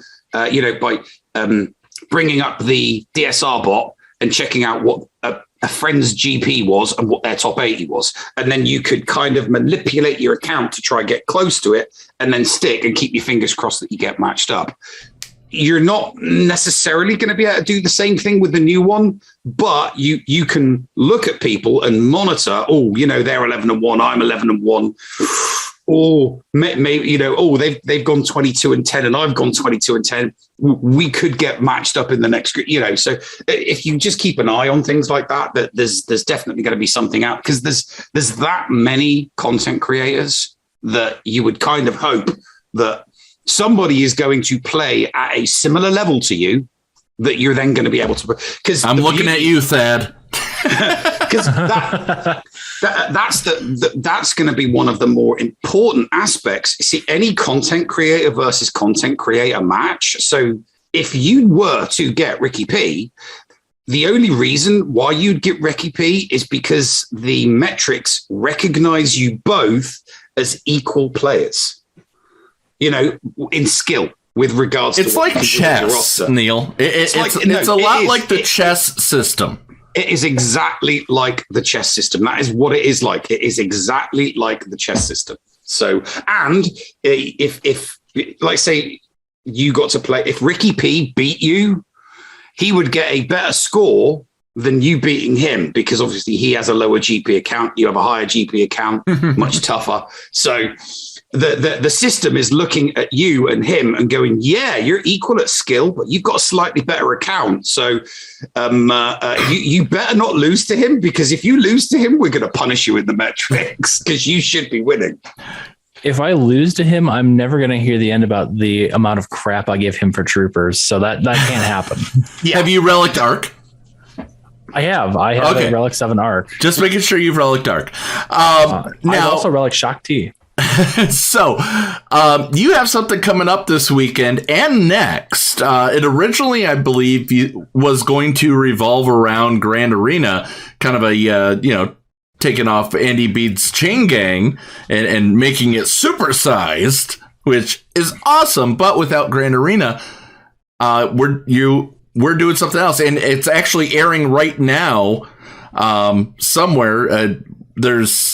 We'll get you the links when it's time.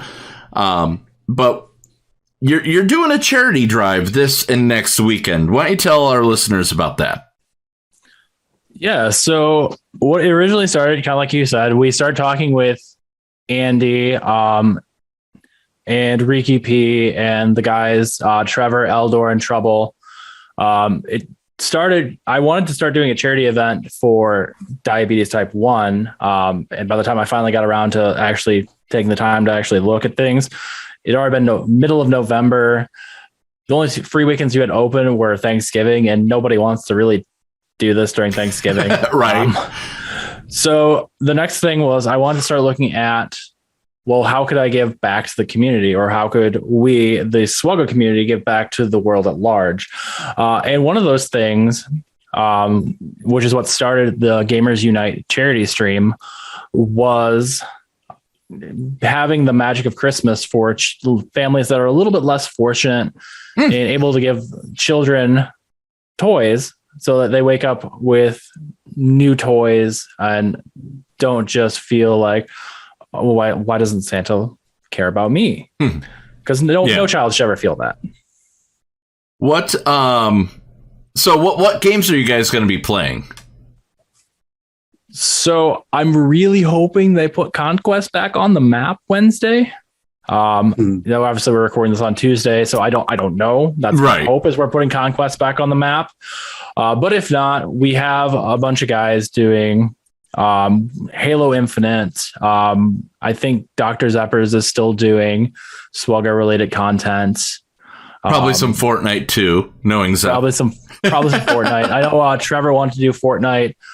We're looking at RPGs, multiplayer games like Quiplash. I think I'm going to do Pokemon if Conquest isn't back. Okay. I have the new Diamond and Pearl that I want to put forth. And then we're going to end it all with a big Creators Against Humanity. I have an On Latin Card Against Humanity set that we're going to all just break Twitch. Oh my gosh. You'll have to put it as just chatting. They don't allow Cards Against Humanity in any specific area, but they can't stop you from playing. There's only a few games that Twitch has banned. You can't stop the sound, Mal. Good reference. So what is the have you guys set a goal yet? We're looking at getting 10,000 between both weekends. I wanted to make it an obtainable goal, and I didn't know how many people we'd be able to get to join in and donate time. So 10,000 between 2 weekends, even if it was just me, Eldor, Trevor, and Trouble, we could probably have made that happen. You know what? If you guys, I'm going to put this out there and apologize while I reach behind the console here in the Millennial Fulcrum. I'll put this out there. You guys hit 10,000. If you hit 5,000, I'm saying this now. I had these for our Creator Cup stream. I will eat the cotton candy crickets if you guys hit 5,000.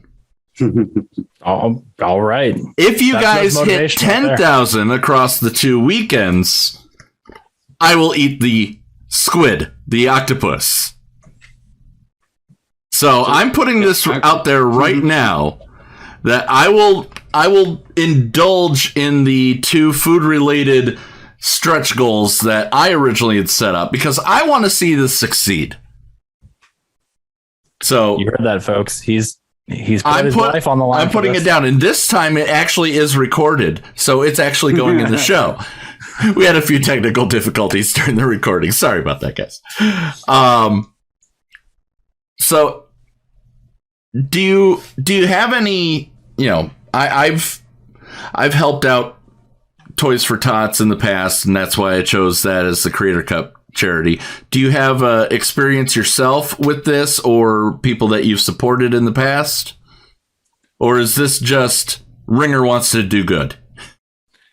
A little bit of all of it. Sorry, just texting my wife because she's upstairs. Trying to get my attention. A little bit more of Ringer wants to do good, and this is going to be my first time hosting one of these, so I'm actually I actually told Trevor, I'm like, I really hope I just didn't get myself in over my head. Which it takes really a lot. You'll be fine, but I'll be there for you if you need. I mean, as any venture is, you're always going to feel over your head. When I started doing Twitch, I felt over in my head. Now that I'm starting to get into the YouTube side of things and the design aspect with Photoshop, I felt in over my head. So this is just kind of a new feeling of just over my head, and we're going to learn as we go. Excellent. Looking forward to that. So what do you have, aside from this, what do you have coming up on your YouTube and Twitch channels? So we do a bracket for GAC with our community every season. Not quite as elaborate as the GA Center, which kind of encompasses like all the content creators, but just in our own community. And that's really what I'm looking forward to the most. We got that we're starting to look at doing some videos with turn meter teams for the YouTube channel to help people clock their turn meter teams. I mean, just about everything. If I can do it, I'm going to do it. Let's put it that way. Neil, any last final questions coming up here? How are you gonna do the measuring for that moving? Because we're having to change the entire format of GA Center because no more banners. Right. So you can't do things based on banners at all, because banners are purely there as a metric to decide who wins or loses a round. And then that's it. The banners get wiped immediately after that round is over, and everything goes into the skit. So how are you evolving and adapting to the changing way that the things are measured within GAC? So it actually worked out that our point system didn't actually revolve around banners. We were already looking at like 10 points for a win, negative point if you failed your first battle. If you got a hold on defense, it gave you a point. If you held an entire zone, it gave you 4 points and things like that. Mm-hmm. So thankfully the banner changes didn't really. You did fantasy GAC right. So the metrics changes within GAC aren't really going to affect how you do your GAC competition. Right. And that's good for you. And one of the good changes we're making this season is that instead of it feeling more like a March Madness bracket, where if you lose, you drop into like the losers bracket, or it's just playing till like the final two, is this time we're doing more of like an American football bracket where the first 9 weeks are what count for your wins, loss, and your points. Regular season. And then week 4 is playoff time, where we take the top 8 and we pair them against each other until we get down to the final 2 in a bracket. That's amazing. That's amazing. Tell people how to find you, Ringer. So you can find me at Twitch at The Ringer Experience, YouTube, same name. Twitter is at The Ringer XP. And you can find me on the Tactical Advantage podcast every other Sunday with my good friends, Trevor Boy Gaming, Eldor, Trouble on Demand, TA podcast on Twitch. I believe it's Tactical Advantage pod on YouTube. I believe that's right. And then you can find us on the Discord channel. Excellent. Of course, all of those links will be in chat and below. Any final words, Ringer, before we close out? Yeah, I just want to say how thankful I am for this community, but I'm not thankful for you, Ray. All right, guys, coming up, the latest episode of Hellion the Noob. This is one you do not want to miss. And also, we'll finally be talking. We heard it in the Escape Podcast for Kids. We'll finally be talking about Darth Talon. All this, and we have something that we're talking about late in the show instead of Patreon's choice. But you don't want to miss this. Coming up right here on the Escape Podcast.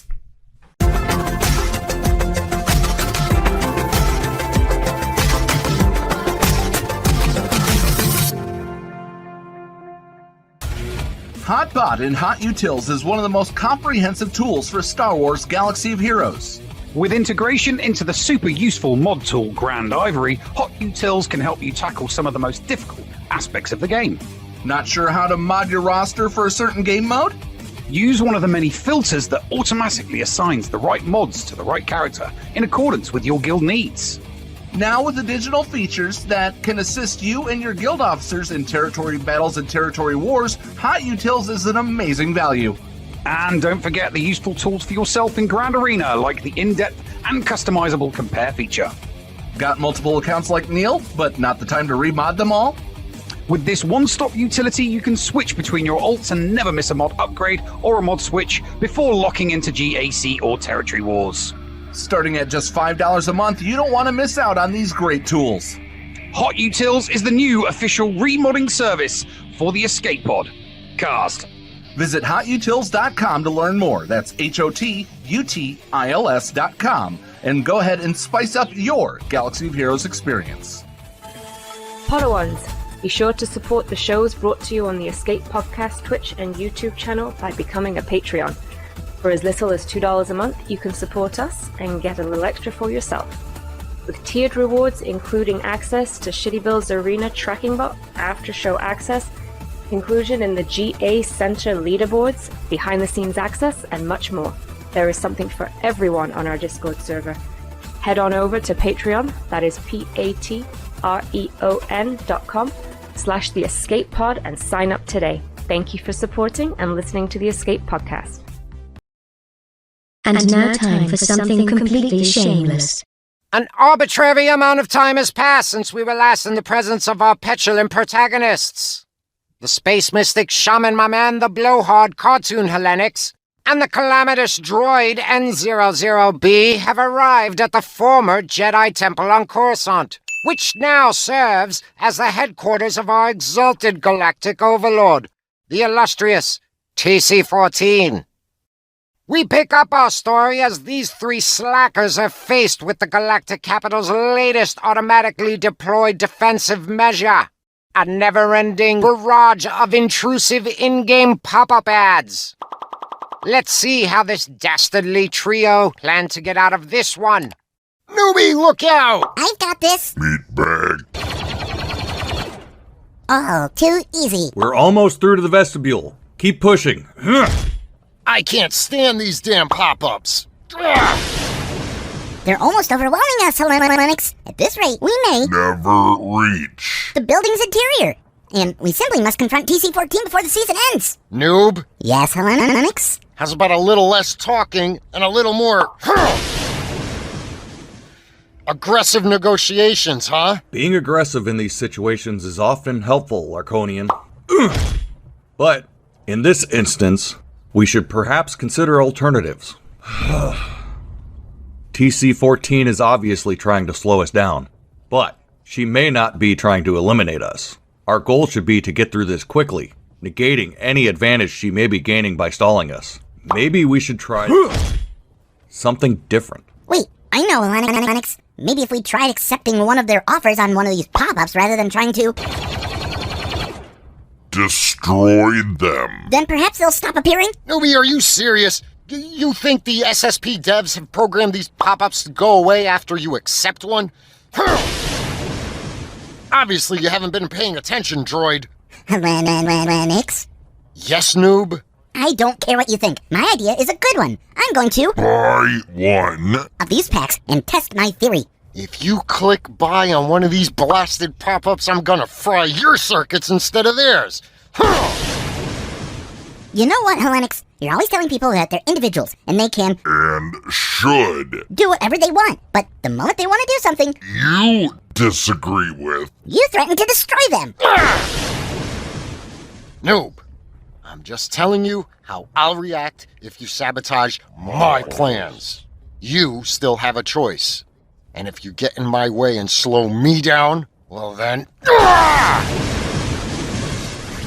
So do I. Both of you need to stay focused on the goal at hand. I'm just trying to offer alternative solutions to our current dilemma. Mr. Shaman, sir.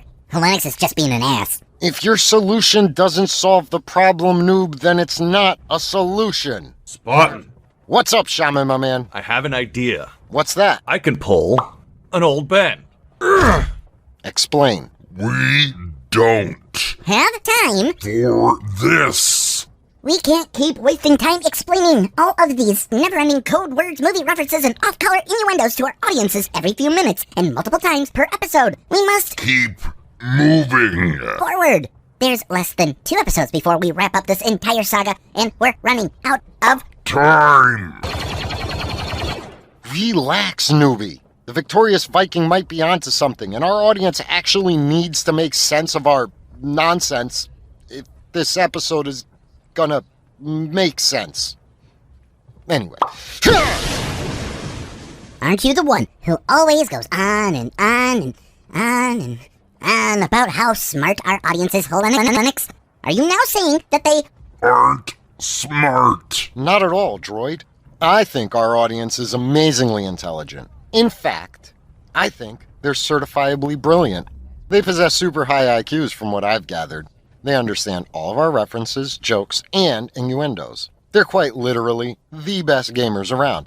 And they're also some of the most charitable people to have ever existed, which makes them all doubly amazing. And, coincidentally, they're damn good looking too. As a matter of fact, they're the best looking people this galaxy has ever seen. Scientifically speaking, of course. Brown-nosing Hellenics. Yes, but I'm also speaking the truth. All right, enough with the audience ass-kissing already. We've wasted more than enough time on this. Let's go ahead and pull an old Ben so we can move on. Awesome! Let's do this. Well, what's the problem this time, Larkonian? Are we going to do this or what? No, geez, Hellenics. You don't know what Shaman means when he says pulling an old Ben. Do you? What? Me? Come on. Of course I know what he means. Shoot. Man, seriously, I've pulled 1,000 old Bens in my day. As a matter of fact, they used to say I pulled old Ben better than anyone else on Corellia, thank you very much. I guess I walked right into that one, didn't I? Mr. Shaman, sir, Hellenics has no idea what pulling an old Ben means. I guess you're gonna have to explain it. All right, Spartan. Here's the plan. You and the droid move off to the side. I then draw all the pop-up ads towards me. I engage all of them in battle. While they're distracted, you two run up that elevator, get in, and move on. This allows you, and the story, to move forward while I sacrifice myself like any good, wise, noble sage must do in this type of situation. In other words, we pull an Old Ben. You know, like in Star Wars, when Old Ben dies fighting Darth Vader, and while distracting the stormtroopers, allowing Luke, Han, and Leia to escape aboard the Falcon. Come on, I totally knew that. I just wanted you to explain it to the audience. Right. Anyway. Well, let's move on already. Let's do this. Old Ben maneuver. Go.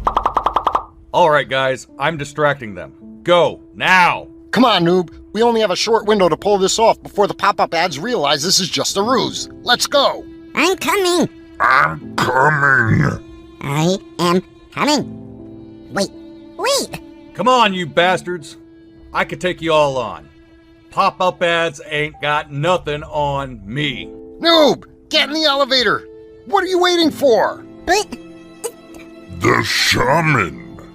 those ads are overwhelming him. We must do something to help him. Ah! No!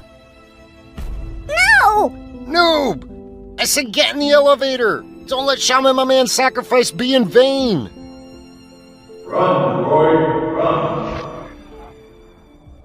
What floor? The executive penthouse suite on the top floor. And step on it. There is no executive penthouse suite, pal.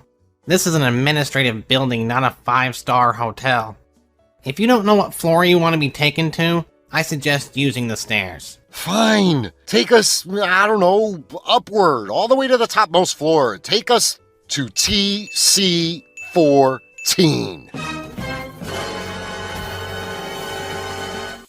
Will the alien elevator operator assist our 2 remaining fugitives in their quest to confront the mighty TC-14? Will the victorious Viking shaman's selfless self-sacrifice have been made in vain? Will the noob turn on his former master when in the presence of the droid he previously resurrected? Will cartoon Hellenic suffer a betrayal he previously thought was impossible? Is all of this just blatant foreshadowing? I don't know. To see the absurd conclusion to this season, make sure you stay tuned to the Escape Pod. Wait for it. Cast every Friday night, so you never miss a single episode of Helly and the Noob.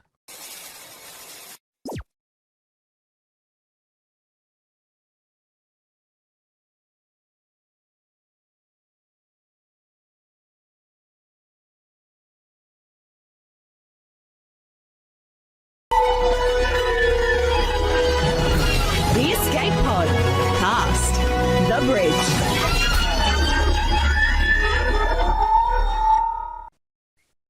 And welcome back to the show, ladies and gentlemen. No Patreon's choice because we're not live. We're not. It's pre-recorded. We're not live. So if I hold up the newspaper, it'll be on Tuesday. Yeah, it would. So we're going to talk about pre-recorded stuff, but it's stuff that's only just happened. So it's still good stuff, isn't it? But yeah, and so we are going to we may do another pre-record next week, or we may do it live, and we'll cover the Q&A of stuff we didn't know about the new format. On that, we may do a special. Who knows? And you may have just seen the finale of Helly and the Noob. If you didn't, then that'll be next week. But Darth Talon, the infamous Twi'lek Sith assassin, is coming to Galaxy of Heroes. And as one Facebook person says, no real Star Wars fan cares about Darth Talon. I wanted to reach through my computer and smack them, Neil. Yeah, it just made me laugh. It made me laugh. It did. It really, really did. Here's the thing. If you're saying that, right? If you're saying that, what you're saying is that you don't know who Dylar is. You've never heard of him. You've never seen his content, because his icon and his manta has been Darth Talon for over, 5 years? Yeah. Comfortably. So you will have seen Darth Talon at some point. You will have heard the name at some point, and I'm damn sure you would have Googled it, realized what an awesome comic that she was in, Star Wars Legacy, done by Dark Horse, and you'd been like, yeah, that's a good character. If you have, I would argue that, you haven't been a Star Wars fan as long as some other people, because clearly you're still a Star Wars fan. You're just not as old a Star Wars fan as some other people. It's that simple. I know a lot of extended universe stuff from the 90s that other people don't know, because I've been a Star Wars fan longer. That doesn't invalidate you being a Star Wars fan or me, but people who have been Star Wars fans longer than you, the person that made that comment, do know who she is. And, we are happy we are very, very happy with the result. Well, apparently she found clothes. I know. I joked about this with someone. I said, if they weren't going to give us Slave Leia in the gold bikini, there is no way on God's green earth they would have given us the itsy bitsy teeny weeny bikini that Darth Talon is adorned with in the Legacy comics. And oh my God, is she? You got rid of it. It's Dark Horse. We are talking Dark Horse. She is drawn exceptionally well. Right? Right. She is drawn exceptionally well, which means she's cosplayed by very well-formed human beings. Yeah, she did find a vest. They gave her a midriff. I mean, I know we have Ayla Secura with a midriff, but if we now have Darth Talon in the game, why can we not have midriff Padme? Yeah, we could do. We could do. Hey, I mean, at least she's in thigh-high boots. What appears to be thigh-high boots. So, well, I need to. I need to get a closer look at the artwork to see if they are indeed thigh-high boots or if she's just wearing pads on her. I'm jumping to that. I thought she's wearing full pants. It's pads. It's full pants with pads. All right. Okay. No leg, just a bit of midriff. So we've just got, it's like Ayala basically. Little bit of midriff. Here's the thing. We got the Darth Talon we needed, even if it wasn't the Darth Talon that we wanted. So there you go.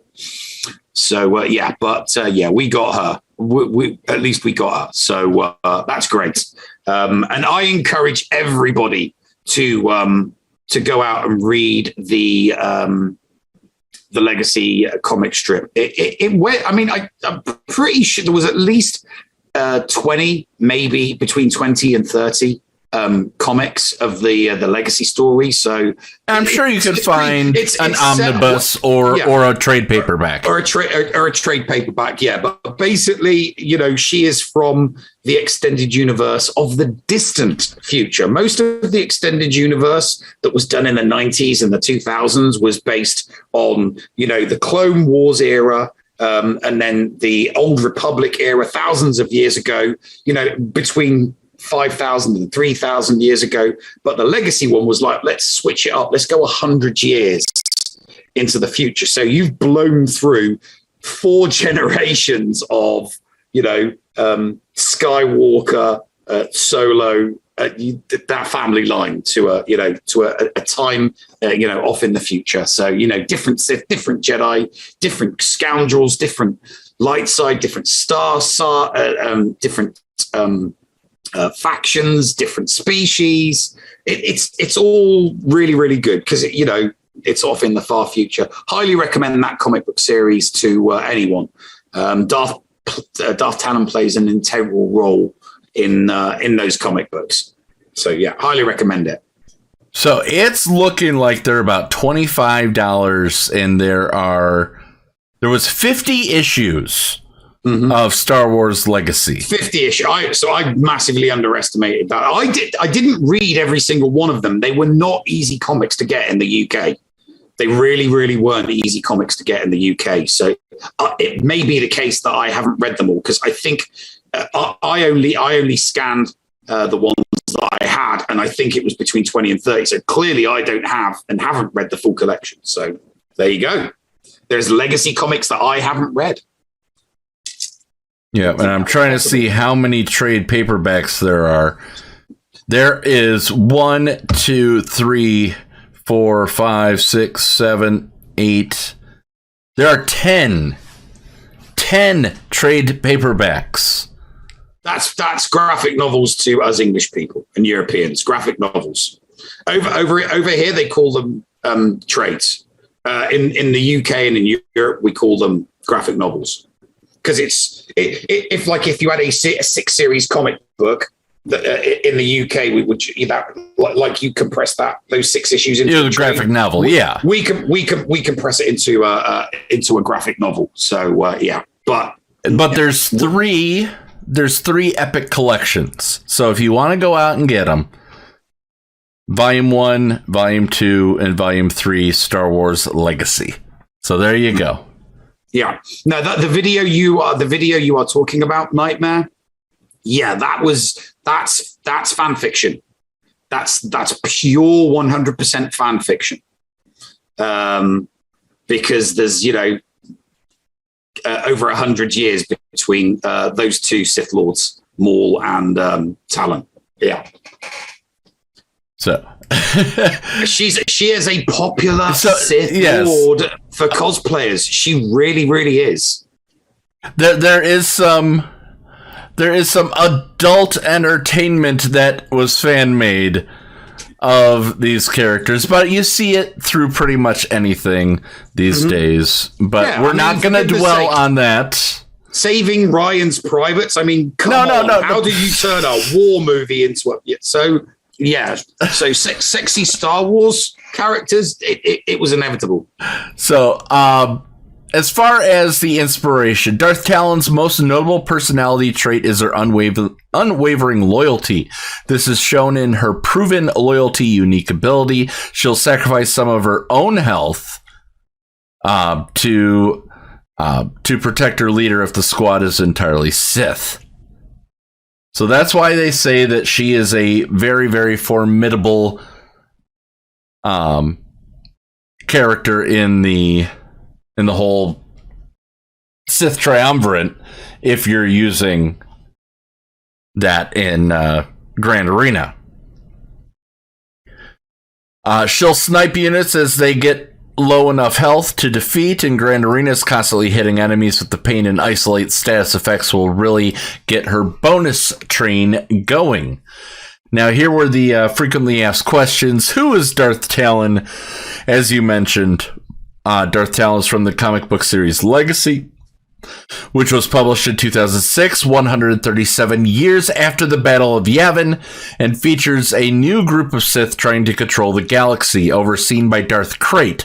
Darth Talon served as his loyal hand and assassin, even killing her own master without hesitation, just because Krayt ordered it.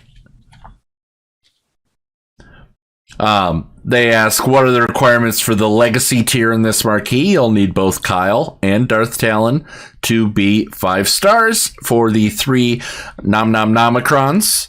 And then finally, what character is coming to Galaxy of Heroes next? This was literally in the frequently asked questions. They said, no comment. I think we know. And it's, if we got, let's talk about this. If we got Dash Rendar and Kyle Katarn, who are both light side, if we get, when we get Darth Talon, that'll be a dark side. Do you think they're going to balance it out 2 and 2? Do you think Mara Jade is going to be dark side? I'm hoping that we get. Here's the thing: Lucasfilm approved all of this. Lucasfilm approved every single bit of this. So I'm thinking of a financial angle for CG and Lucasfilm from this point. We're going to get, I think, the Emperor's Hand, Mara Jade, because that's the start of her timeline, and it's a very big 30-year timeline, and there's a lot of art and literature out there about her that Lucasfilm owns the rights to. So starting people off with what Mara Jade was introduced as, her first stories, I mean, they were written after her first appearance, but Timothy Zahn went back and gave us some Mara Jade stories as an 18-year-old, as the brand spanking new Emperor's Hand. So that's what I think. That's what I think we're getting. I do genuinely think that's what we're getting. I must admit, I'm really, really looking forward to it. And here's the thing.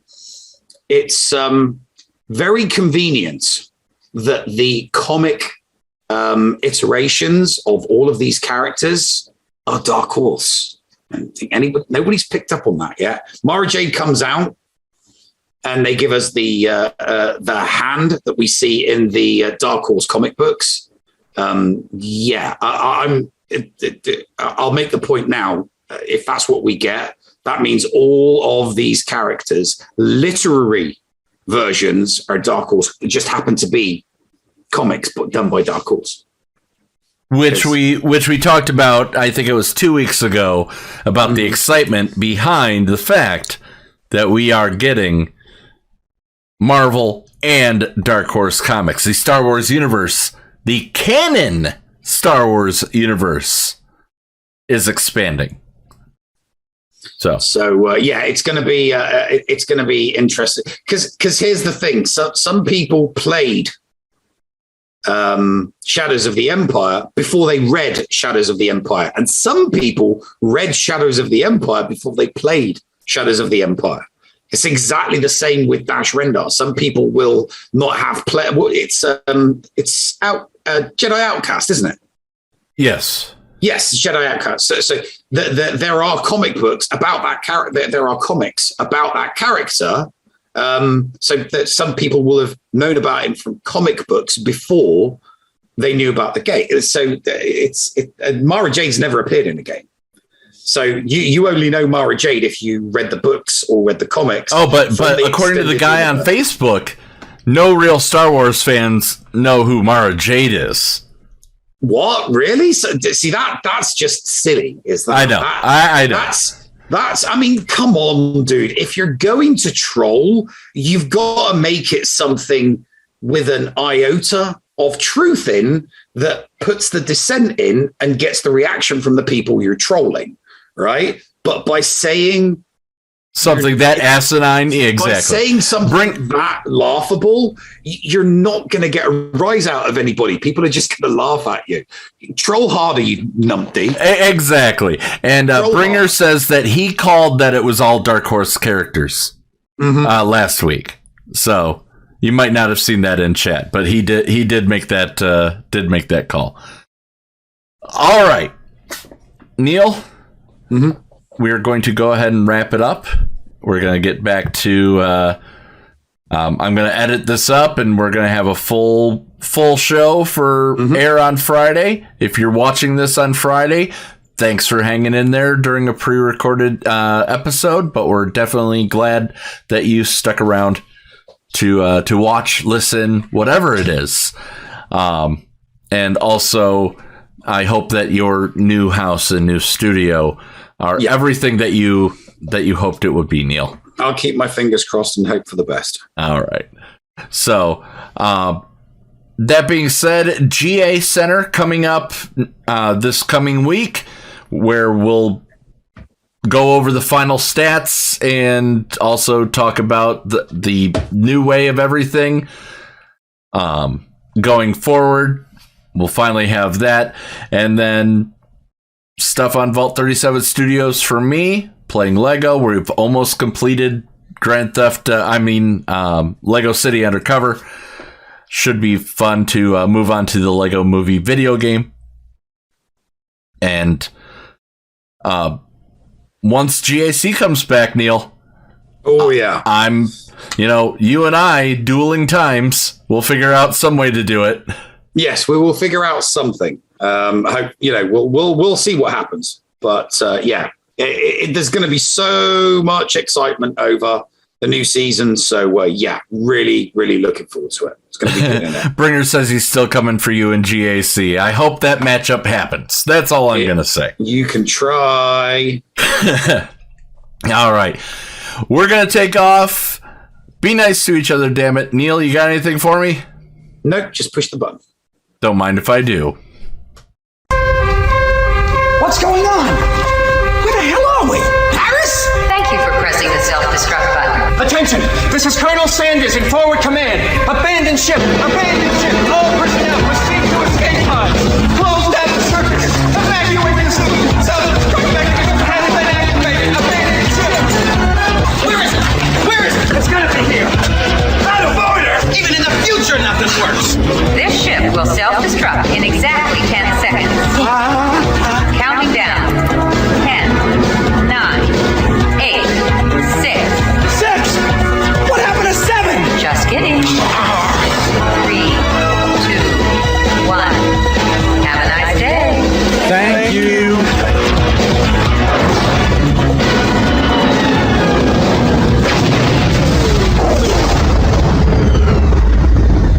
Hello, friends. This is Thaddeus from Going Nerdy. The Escape Podcast was filmed in front of a live studio audience full of tweaked out murder bears. Sit, Boo Boo, sit.